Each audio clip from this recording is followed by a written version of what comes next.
Hello, so in today's video, we're going to look at the next transformation in our series of transformation videos. We're going to look at the function transformation of the graph y equals f of x onto the graph y equals f of x plus a, where a is just a real number. So that's the transformation that we're going to focus on in today's video. So remember, this is the function we've been looking at in the previous videos. So we just got a function y equals f of x, which kind of looks like this W shape, and we're doing these transformations with this function to see what kind of new shape we get. So this was our y equals a times f of x transformation, a stretch parallel to the y-axis by a scale factor of a.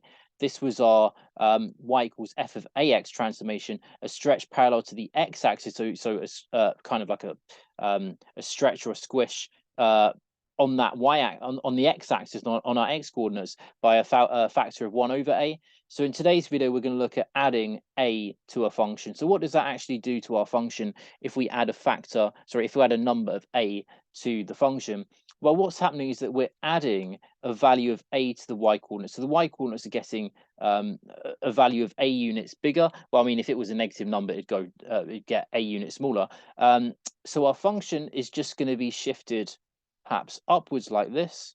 So something like this. And this is if a was a positive number. So if a was bigger than 0, it would look something like this. Let's just make it clear here that this is y equals f of x. And yeah, it could be something like this, or it could be something like this, this down here if it's going downwards like this instead. So it could be this if a is less than 0. So that's going to be our, this will be the graph y equals f of x plus a. If a is positive, it's obviously going to go upwards. If a is negative, then the graph's going to shift downwards. So the key thing is that this value there is now going to be a, because this was 0 before. We're doing 0 plus a, which gives us a. This value here, this like minimum value of our graph, is now going to be -1 plus a. The old minimum value is -1. We're now adding a to it, so it's going to be -1 plus a. Obviously, if a was positive, that is. The same down here, if a was negative, again, this minimum value is -1 plus a. So that's going to be our new sketch of the graph. So what is the transformation?